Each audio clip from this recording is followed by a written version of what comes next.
That's what great leaders do. They're always just asking questions. You stay curious, you stay humble. You stay humble, the team respects you. The team respects you, they'll follow you, and you're a leader.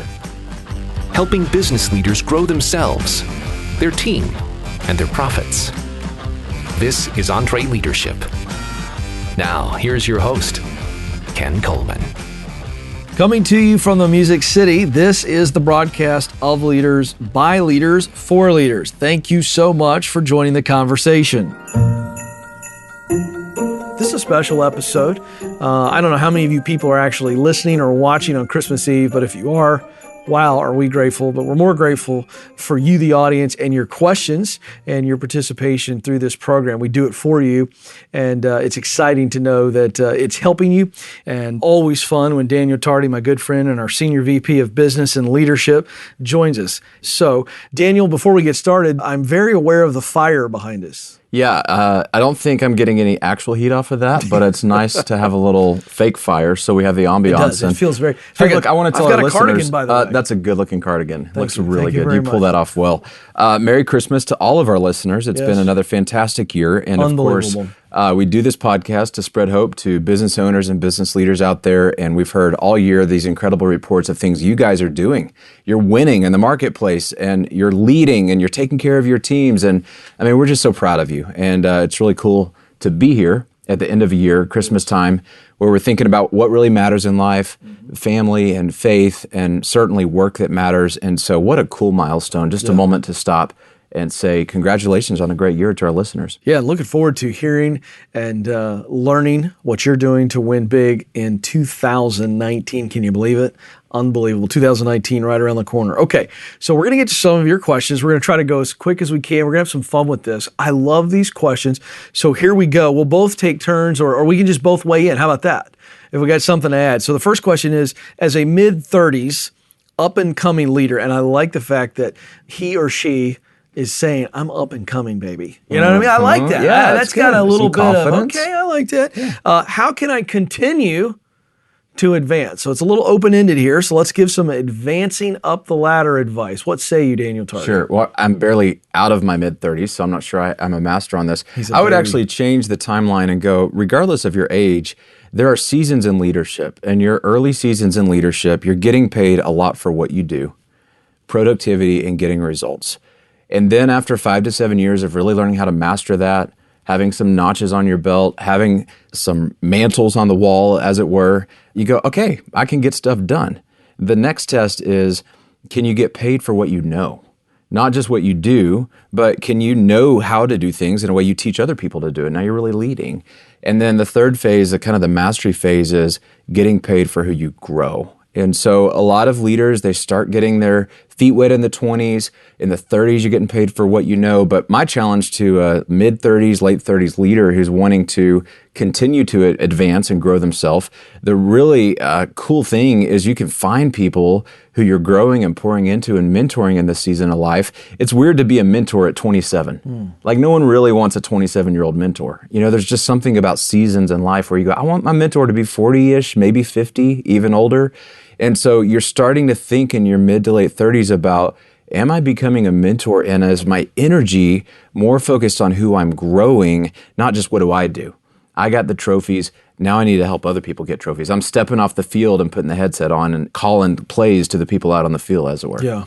I love that advice. The only thing I would put in there is something I think that it's very easy for all of us to forget. If the goal is to advance, and by advance meaning move closer and closer to full maximization of your potential. That's what I see advancing as.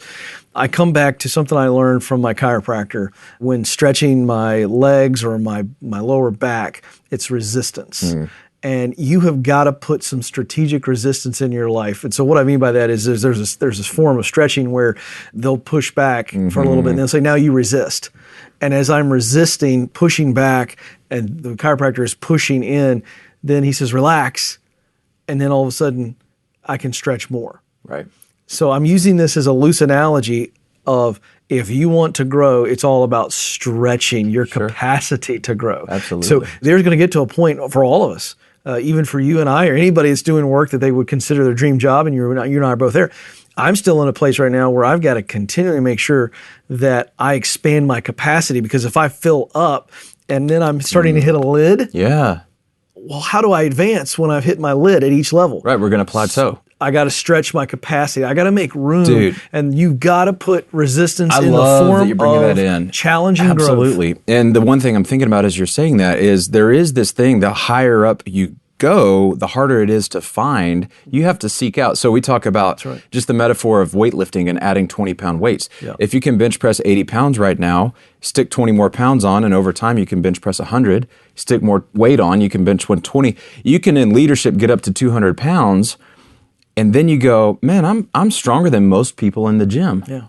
Yeah. And that's where most people stay because they compare themselves to where they've come from, not what they're capable of. And it does get harder to find 20-pound plates when you're maxing out higher than anybody around you. So you got to seek that out. You got to go, where am I going to, like you said, strategic resistance. Yes. That means you're intentional to seek out mentors in your life, accountability in your life, maybe a coach that's going to push you. It's maybe a counselor. Greater challenges. That's right. Like it's no longer just read a book. It's you got to expose yourself to the heat so that you grow as a leader to that next level.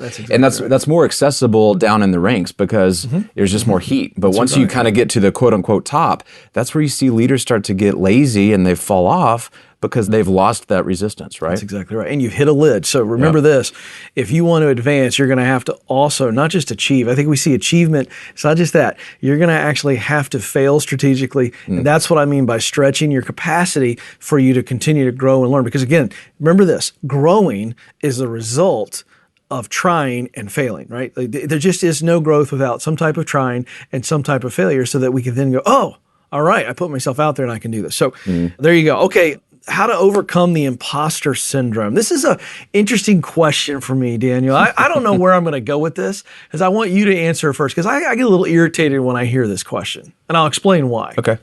Well, what I hear, and maybe I'm just projecting this into the question, but I think about the idea of transparency and authenticity as leaders. Nobody wants you to fake it, but we have this temptation to know everything. And as leaders, we go, I got to have all the answers or no one's going to give me any respect. I have to know what I'm doing. I have to perform, watch my activity, watch how well I can lead the meeting. And we kind of start acting a little bit outside of our integrity even. Like we go beyond what we're actually really feeling like we know, and we're posturing. And I've done that, man. I've felt that pressure of like the team's not going to follow me if I don't make decisions and come in as the guy that knows what's going on. And the thing that I've learned through a lot of great feedback from people I trust that have been in those meetings, they're like, hey, we can tell you're faking it. They just go, hey, it's okay to say I don't know. It's okay for you to say, guys, I don't know what to do here. You don't have to give up your leadership card when you say I don't know. You can say, look, let's figure this out together. Let's find somebody that's smarter than us and bring them in. A leader's best thing that they can do is create an environment where the right people are in the room having the right conversation, not come in and know all the answers. And so when I hear imposter syndrome, I hear somebody that's stuck in their own head thinking they have to be smart and that's what leadership is. Leadership is not being the smartest person. It's being the first one to say, I'm willing to bring us together and say, we're going to work on this challenge together. And I might not know more than you guys do. I just know we need to have this discussion and we're going to have it. Yeah, I think that's really good. The only thing I'll say on this is I've heard this and I've heard different contexts for this. And I'm just going to be really, really, really frank right now. You need to stop thinking about being an imposter. The very act of thinking, am I an imposter? Are people going to perceive me this way? It's the complete wrong mindset. And I'm going to go as far as to say that the minute you start thinking and worrying about that, you need to immediately shut it down. I don't think it does you any good to analyze it. I don't think it does you any good to worry about it. I think if you just focus on being you, and Daniel really touched on this, which is just be open and honest. And if you're a leader and you don't have the answer, have the guts to call some people on your team and go, here's the deal. These things are something that we're going to have to deal with.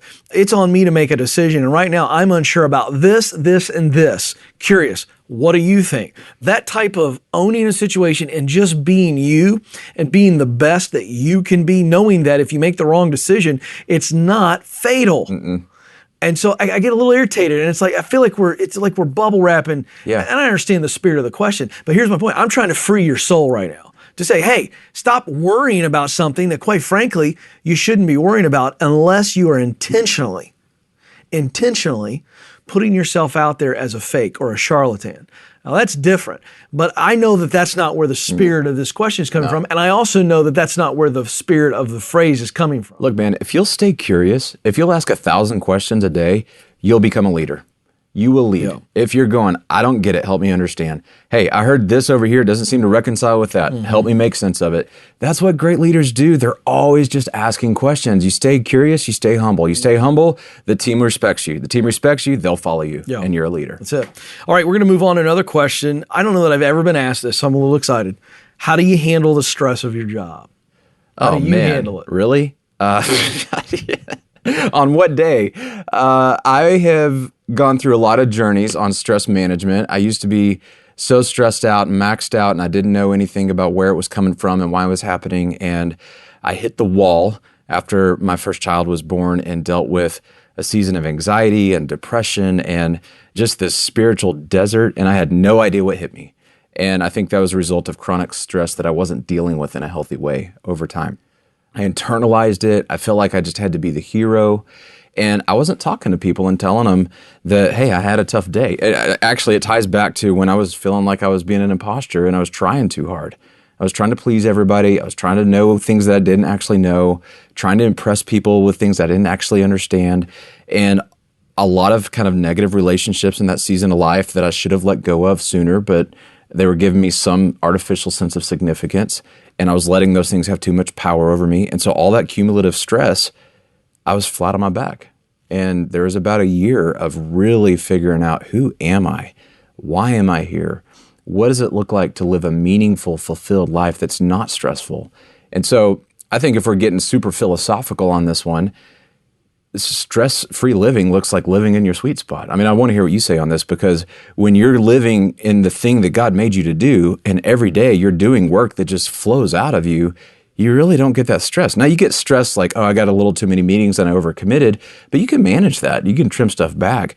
But if you're stressed in your career all the time, that's not a time management thing. That's an indication that something in your soul is disconnected. You're not integrated fully into what you're here to do. I'm so happy right now. I am so beyond happy with that answer, because what you said at the end, I mean, that's what I'm teaching people in the Ken Coleman show. But, you know, not to be glib, he's exactly right, folks. If you're overwhelmed with the stress of your job, it's one of two things, and it's only one of two things. So let me be overly simplified here. It is either you are not in the right place, meaning you are not doing work that you were uniquely created to do. So that is your talent, what you do best, and what you love to do most. And so you're using the talent to do what you love to do most. So that's either one of the scenarios, or the other scenario is your perspective is so out of whack that you've completely lost touch with reality. Now, what I'm not saying, I want to make sure I don't get any hate mail. I'm not saying that anxiety is not real, and I'm not saying that the stress is not real. Both of those things are very, very real. But the source of the stress and the source of the anxiety are not real. Now, that's what I am saying. So in that situation, what you have to do is do what I've learned how to do. I've got a couple guys in my life. Daniel's one of them. There's another guy named Jeremy. There's another guy named Bill. And if I'm feeling, let's just call it stress or anxiety over something, I can go to any one of these guys and present it. And every one of them on some level are going to go, dude, it's not what you think it is. Or it's really not that big a deal. You're fine. And what I have done is I have turned the voice of stress and anxiety and I've flipped it on its head. So when that happens to me, I simply try to find the silly in it. Now, well, what about this? If I said this to Bill, would he go, dude, get out of your head. You need to relax. You're way overthinking this. Daniel knows me well. This is very transparent here. He knows I'm an overanalyzer. We've had multiple talks where I can kind of be vulnerable and I'll say what I'm feeling and I'll say to him, dude, now this, you know my heart here, but this is going to sound immature. I even know that, but it is in the act of throwing something out. And then he processes it and he goes, well, let me tell you how I see it. And every time that has happened, what that is you simply going, that's a little silly. Now, you're not making fun of me, but I have learned to do that to myself. So you've got to know that the source of anxiety, back to what I said, and the source of stress are lies, and you have to expose them. But you're going to have to get real with yourself and go, I know I'm feeling this and thinking this, but that's not true, and Ken, expose it. You're exactly right, and you're revealing a principle that's been talked about so much on this podcast. You take two things that these people have been on this podcast. You got Henry Cloud and The Power of the Other, which is exactly what you're outlining there. You got to have people in your life that when you're stressed, you go to them and they give you perspective. That's all that's happening. They're looking in your blind spot and going, I see something you don't see. That's exactly right. Now you feel better. And then how many countless people have been on this podcast, just listen back through, have talked about deep work, getting into the flow. What do you have to do? You have to cut out the crap.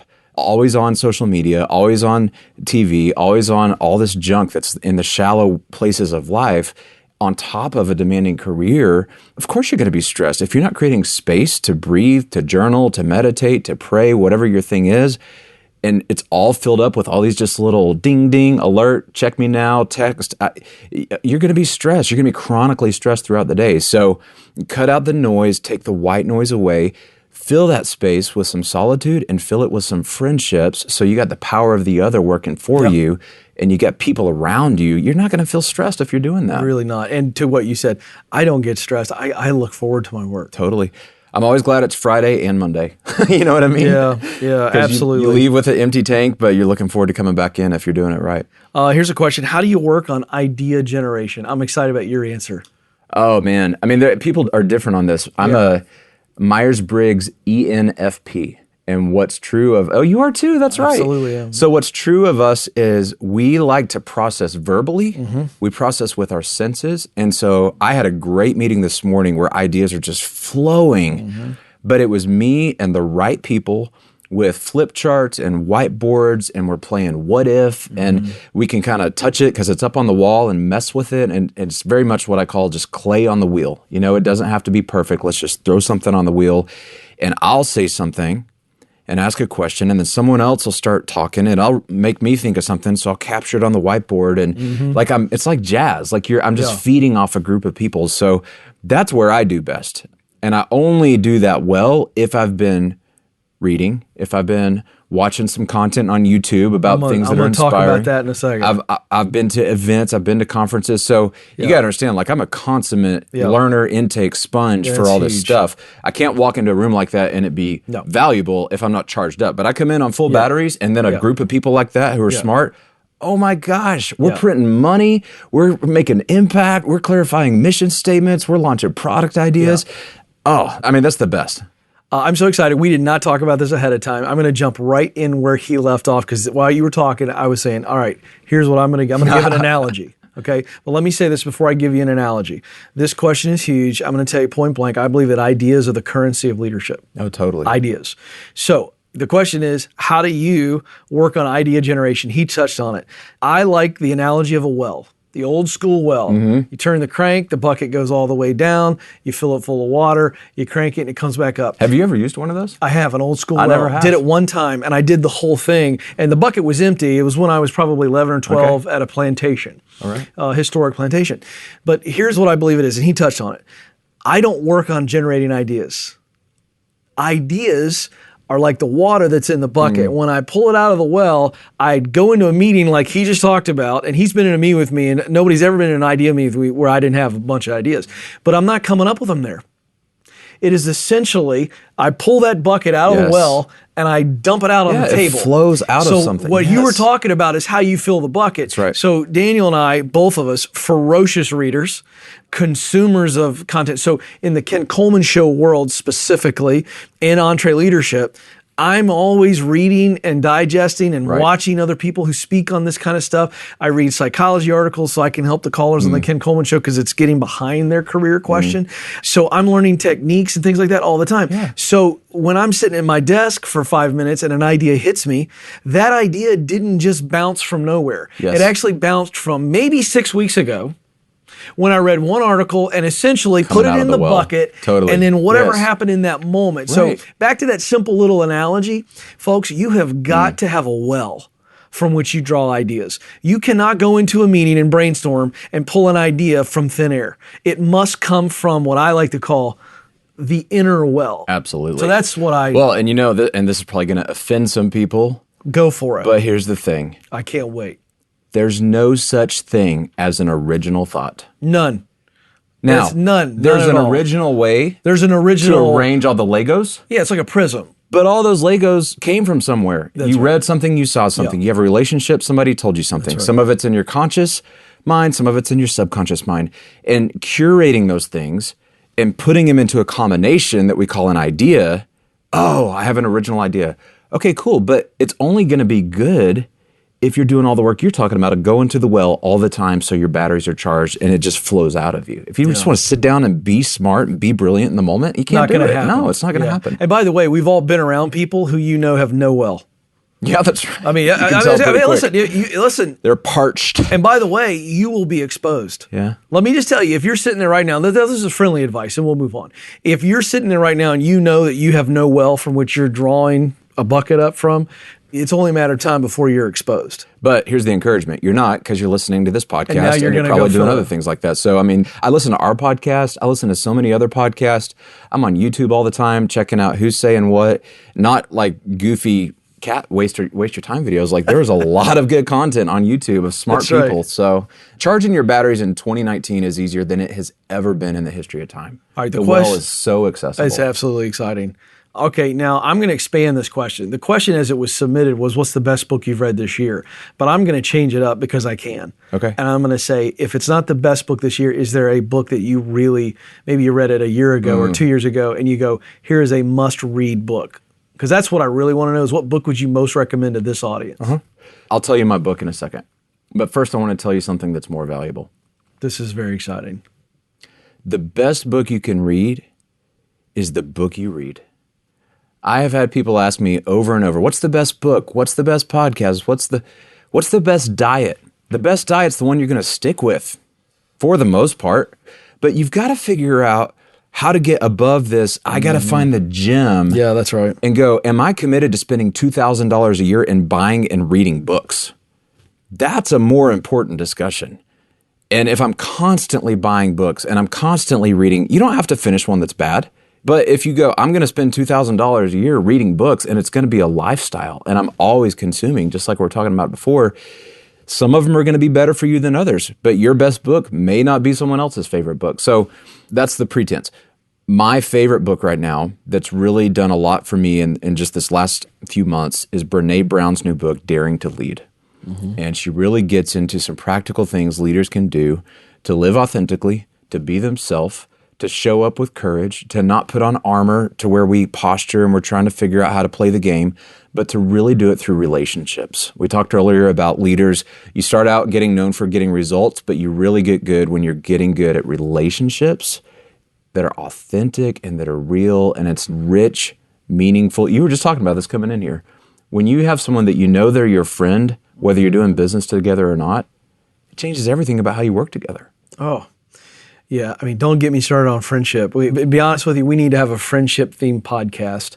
I'm just saying this right now because I don't think the average man or woman who's leading really thinks about deep friendships as much as we ought to. It's life-giving. I agree. Okay, so real quick, I'll roll through this fast because we got a special offer we want to tell these kind folks about. I think my favorite book this year for this audience, here's the good news. We had a feature interview with Dan Heath. Chip and Dan Heath have written several bestsellers together. They got a book about the power of moments.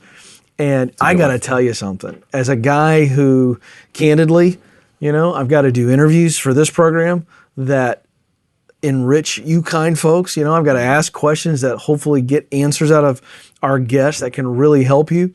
Having a radio show every day where I'm helping people with career advice, speaking on a stage in front of 6,000 people 2 months ago.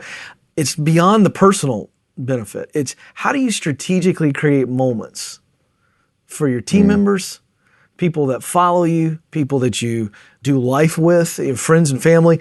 And then if you have a chance to have an audience, so this is for those of you who don't speak publicly, but you do have an audience, you have a customer. So how do you create moments? And that whole book is just a treasure trove. So anyway, that's the book I'd recommend. But we can go deeper than this because the EntreLeadership team has put together a list of 100 books.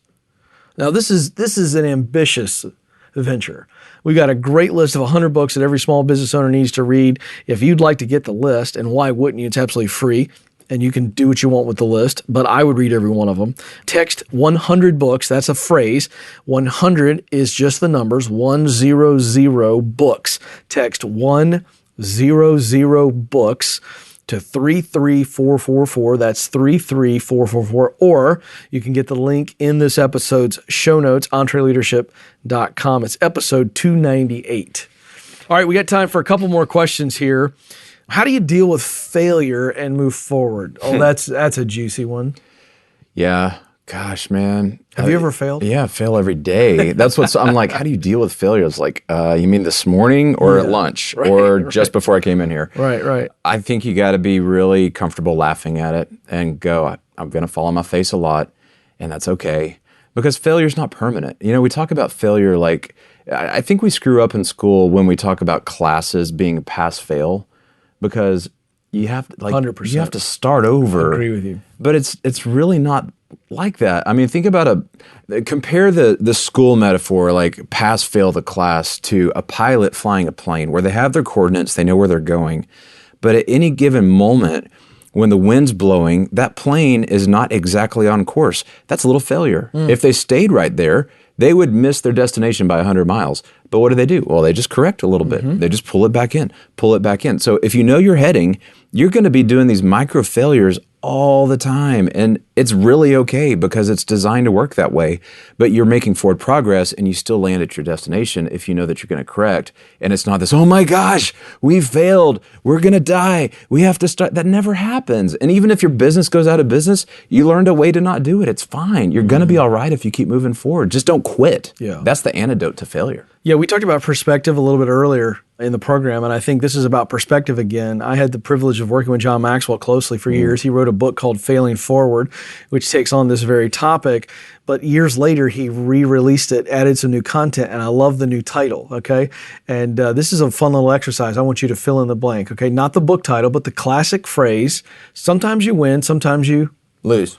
He changed the title, changed that phrase to the new book title and called it Sometimes You Win and Sometimes You Learn. Let that sit for a minute, because that's what I'm talking about perspective. If you look at failure and loss as those two things, failure and loss, then there's some finality to that. That's right. Right? Yeah. And I love what you said about the pass or fail course. They ought to turn it to just good or bad. So you move through the course, you're done with the course. Yeah. But you either got a good or a bad. I mean, I finished it, but I didn't do a great job. Yeah. I mean, because Here's some more that's stuff you can leadership, learn. right? That's right. Like, I had a situation at work today where I wasn't a very good leader. Okay. Right. You're not fired. Right. You're not done with leadership. You are not disqualified universally for the rest of your life because you made a bad leadership decision. No, I think John Maxwell nailed it. Sometimes you win and sometimes you learn. And so there now becomes the entire perspective. So here's the deal. I just did bad. I didn't fail. I didn't fail. Yeah. Failure's final. That's right. The people So that I did a bad job. So I'm going to go fix that, first of all, with those people. And go, Here's- hey, I love how guys, you're talking I was about this. terrible today. Well, the thing Forgive you're talking me, and I'm about, going to get better. when I'm hiring people, Ken, I just thought of this, but I'm always asking for, in your previous job, where's a big mistake that you made and how did you deal with it? And I'm looking for people that go, let me tell you about this mistake. It's about this mistake. Here's what we did. Because I'm realizing like they've learned something, and I want those people on my team who have failed a lot. They're willing to admit it and they can talk about what they learned. When someone's like, I haven't had a lot of big mistakes. Next, that instant interview's over. I don't want you on my team. If you, one, have failed and you're denying it and you're acting like it's a big problem, or two, if you've not been around long enough that you've actually failed, don't trust a person that doesn't walk with a little bit of a limp. When they've been through something, they're going to walk with you and they're going to know how to get through it when we fail together, because we fail every day. And I want people on my team that are comfortable living in failure and doing that dance and getting better as a result. Good stuff. All right. Well, this will make our last question here. This is fun. If you could go back in time and sit down with young Daniel and I could sit with young Ken, and oh boy, would I like to be able to do that. If we could do that, what advice would we give ourselves? I don't know. Probably not anything different, because I think everything happens for a purpose, and it would just be where you are. I would probably encourage myself to be a little bit more relational and seek out friendships over trophies. But that's me. That's not everybody. But, you got to realize that the story that's being written is not your story. You're not in control of it. You're just in the story. And so it's like watching the middle part of a movie and going, what would I go back to the first part of the movie and tell this actor what they should have done in the first scene?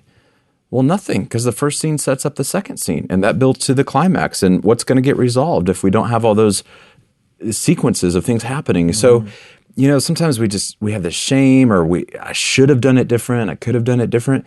Be where you are in the story and be about the business of redeeming your story every day with the things that you're learning.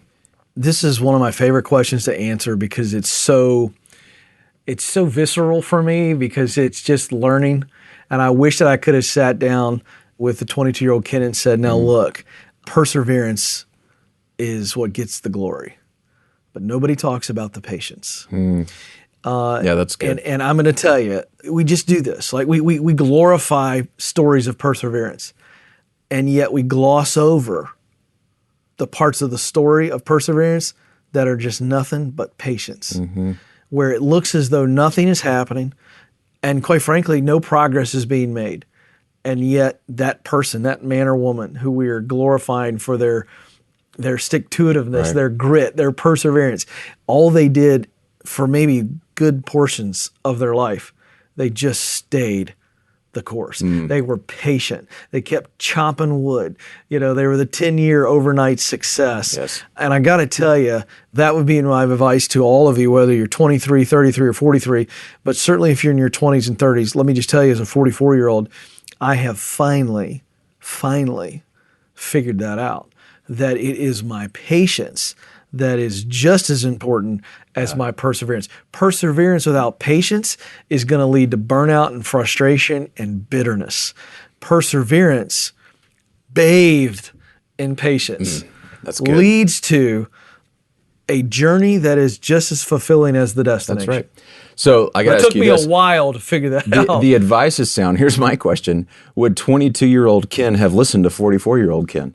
He would have listened, but I don't know that he would have figured it out. Right. Because, and I like the Because I wouldn't question. have if I was that, I would have listened. Yeah. I've always been the guy who was a sponge. But I think you make a good point. There's a certain amount of that you can listen and you can hear and you can listen, but it takes a little bit of time in life around the bend a few times to go. A few more gray hairs. Oh, that guy Daniel or that old Ken guy was right. Knew what he was talking about. Do you know what I mean? Yeah. So I think we need to hear it. You have to experience it. But you do have to experience it and go, because I think we hear that and we go, well, that may be true for most people, but I'm going to game the system. Yeah, well, you can't microwave success, I mean, we live in an on-demand culture. No one has to go to Blockbuster anymore to rent a movie. No one has to wait in line for anything. The food gets delivered to you if you have the right app. You can fast forward intentionality, but you can't fast forward experience. So be okay with that and enjoy the season you're in. Yes, absolutely. Good stuff. Daniel Tardy, my dear friend, fun stuff, special episode. Hey, listen, if you want to do this again, and I do not presume to believe that you might, but if you'd like more of this and you send your questions, I can tell you this, Daniel and I have experienced it on some level, and we're here for you to encourage you and to equip you for you to be living the role that we believe you were created to fulfill. Well, that was big fun. Maybe my favorite part was answering your questions with fake fire behind us on the screen. Hey, we want to do more of this, and we hope that it is adding value to you. So you've got a question? Very simple. Submit it to us. podcast@EntreLeadership.com. That's podcast@EntreLeadership.com. The more specific you are in your email question, the more specific we can be in our answer. So we'd love for you to join the conversation. We're here for you. Email us podcast@EntreLeadership.com. Hey, our friends at Infusionsoft have a great tool for you this episode, the Personalized Growth Planner. This is going to specifically help you develop a solid sales and marketing strategy. Their proven framework for capturing leads, increasing sales, and creating lifetime value for many people, it can all be put to work for you, your company, and your customers. They're going to give you 3 stages of life cycle marketing: attracting your ideal customers, selling your brand by creating an experience for your customers, and wowing your customers by delivering exceptional service. That and so much more in the Personalized Growth Planner. Go to Infusionsoft.com/getmyplanner. That's Infusionsoft.com/getmyplanner. Or you can get the link in the episode show notes. That's episode 298 at EntreLeadership.com. Well, that's going to do it, folks. On behalf of the entire EntreLeadership team, Merry Christmas! Thanks for listening. We'll talk with you again very soon.